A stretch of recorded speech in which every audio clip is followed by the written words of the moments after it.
Moi, j'aime bien les gens et j'aime bien manger.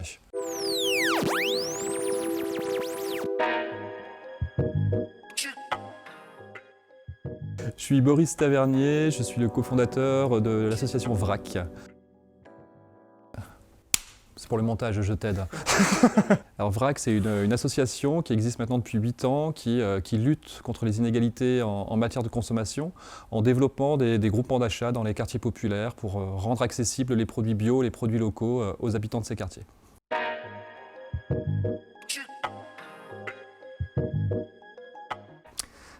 La notion de plaisir, c'est quelque chose qu'on oublie beaucoup dans la nourriture, et surtout quand on parle de la précarité alimentaire. On va essayer de vouloir éduquer les pauvres, comme s'ils ne savaient pas cuisiner, comme s'ils n'étaient pas capables de choisir des produits. Et ça, c'est quelque chose qui est vraiment assez usant. Moi, les personnes que je rencontre, elles savent très bien cuisiner, c'est souvent qu'elles n'ont pas accès à ce genre de produits. Et la précarité alimentaire, malheureusement, génère aussi de la solitude. Quand on n'a pas d'argent, on cuisine difficilement et on n'invite personne. Et si on est invité, on refuse l'invitation parce qu'on ne peut pas la rendre. Donc voilà, le plaisir est plus difficile à retrouver. Donc nous, on essaye aussi de lutter contre ça, en tout cas, et puis de ne pas être dans la stigmatisation systématique ou dans l'injonction. Vous devez manger 80 grammes de haricots verts, vous devez manger 23 grammes de volaille. On n'est que là-dessus sur les publics précaires, quoi. Et vraiment, effectivement, de mener des actions au-delà des groupements d'achat, des ateliers de cuisine, mais où on part des compétences des habitants, des concours de cuisine, où on va faire venir des chefs étoilés pour valoriser cette cuisine-là, des sorties à la campagne pour renforcer le lien avec le monde paysan et retrouver la confiance en qui nous nourrit. C'est un petit peu tout ça, VRAC.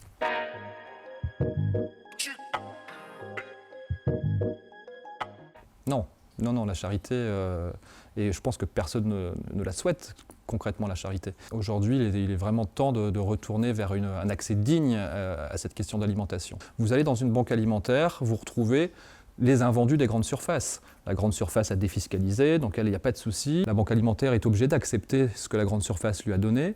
On se retrouve avec des palettes de produits gras, de produits sucrés, de produits transformés, qui vont petit à petit redescendre vers une association caritative jusqu'au bénéficiaire final qui va avoir un panier avec des produits qu'il n'a pas choisis. On ne considère pas ce qu'il aime, sa culture alimentaire, et parfois c'est en bout de course qu'on jette ce qu'on nous a donné. Et quand on parle de dignité, c'est déjà ça, c'est de pouvoir choisir et payer ce qu'on va consommer. Ça, c'est quelque chose de très très important. Et aujourd'hui, il y a encore des discours qui sont assez violents. Quand tu entends « je comprends pas, il nous reste toujours de la charcuterie », si vraiment ils ont faim. Ben oui, mais si vraiment ils ont faim et qu'ils sont musulmans, ils ne vont pas la manger, la charcuterie, quoi. Il faut repenser l'aide alimentaire en considérant les personnes, les principaux usagers, c'est eux qu'on oublie. Il y a des milliers de bénévoles, il y a des entreprises, des structures, mais la personne qui vient chercher à manger, c'est juste un numéro, en fait, quoi. Et aujourd'hui, il y a quand même pas mal de projets qui se développent en France, qui sont portés par plein d'associations, qui considèrent la personne comme prioritaire, mais c'est difficilement vendable. Quand vous donnez 1 € au Resto du Cœur ou à la Croix-Rouge, vous savez que ça va se transformer en X repas. Et ils font un travail qui est hallucinant, ils nourrissent des millions de personnes, aujourd'hui on en est incapable. Mais quand vous donnez 1 € à une structure comme les Jardins de Cocagne, comme VRAC ou comme certaines épiceries sociales, on ne peut pas les transformer en millions de repas, parce qu'il y a tout ce temps de travail, d'accompagnement des publics qu'on ne peut pas monétiser, quoi. Les personnes, en fait, ce qu'elles vont chercher en priorité, c'est le lien social. L'alimentation va être le prétexte. Alors, nous, chez VRAC, qui sont évidemment hyper contents d'accéder à des produits bio, à des produits locaux, quoiqu'au départ, on ne parle pas de produits bio, parce que c'est pas pour nous, c'est pour les riches. Mais une fois qu'on a accepté ça, ils viennent pour le lien, ils viennent pour rencontrer des gens. Enfin, on est des animaux sociaux, quoi, et on a vraiment besoin de se retrouver. C'est vraiment ce que les gens cherchent aujourd'hui.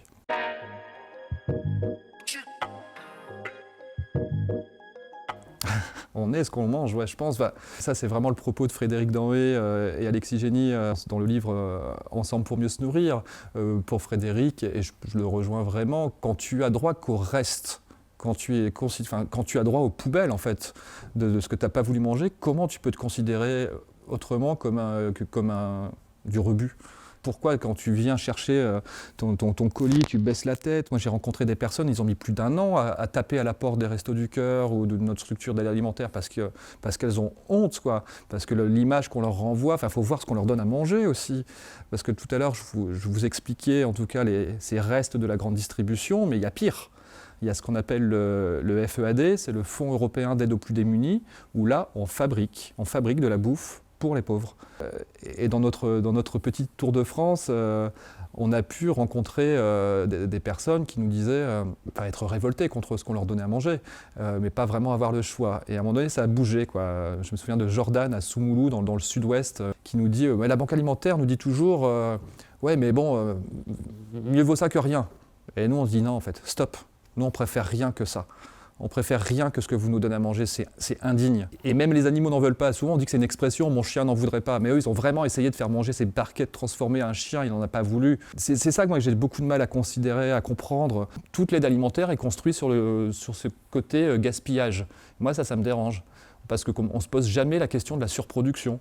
C'est pas grave, on peut produire à fond, on fait des économies d'échelle. De toute façon, il y a les pauvres, on défiscalisera et on gagnera encore de l'argent. Donc c'est ça qu'il faut réussir à abolir. Mais il y a des lobbies qui sont encore plus forts que les nôtres pour l'instant, mais ça commence à bouger petit à petit.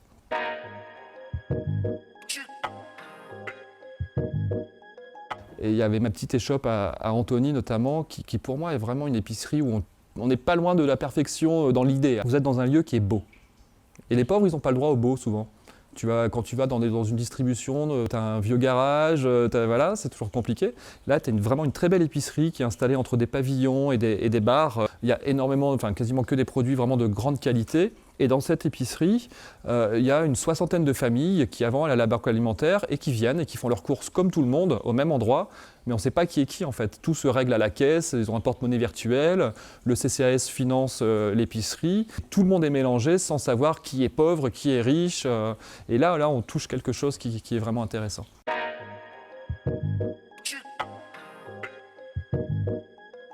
Moi, j'aime bien les gens. Et j'aime bien manger. Et c'est vraiment un truc tout con. J'ai la chance, moi, de pouvoir me nourrir de la manière que j'ai choisie. Je mange ce que je veux. Alors évidemment qu'il y a des barrières quand même économiques aussi, parfois.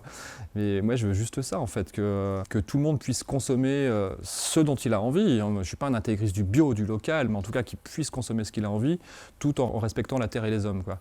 Donc moi, rien que sur un projet comme ça, je m'y retrouve. Je pense que ce travail que je peux mener avec des vrais gens, entre guillemets, parce que je suis amené à rencontrer des élus, des députés, des chefs d'entreprise, un ancien président de la République, des ministres. Et là, tu joues un rôle tout le temps, en fait. Et là où je suis 100% naturel, c'est dans les quartiers, avec les habitants. Et en fait, ça m'apporte ça. Peut-être que ça m'apporte un bout d'enfance, où j'ai vécu, où j'ai grandi, mais de cette simplicité-là dans les rapports, où tu sens que tu as une confiance absolue et qu'il n'y a rien de calculé, quoi.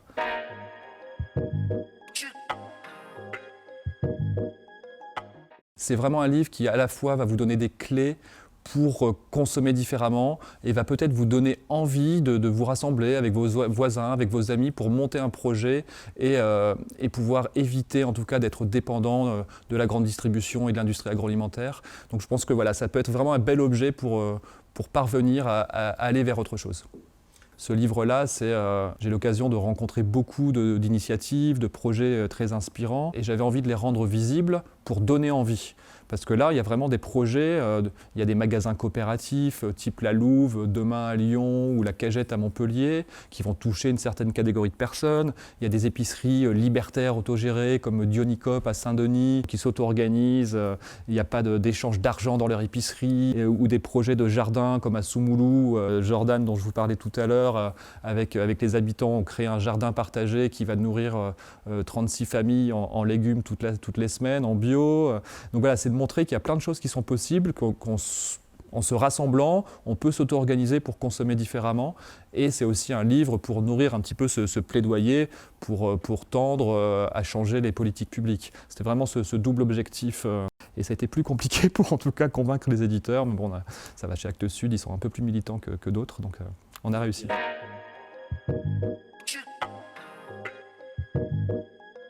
Aujourd'hui, ça se vend plus les livres en fait, quoi. Les gens ne lisent plus. Donc j'espère qu'ils regardent les vidéos.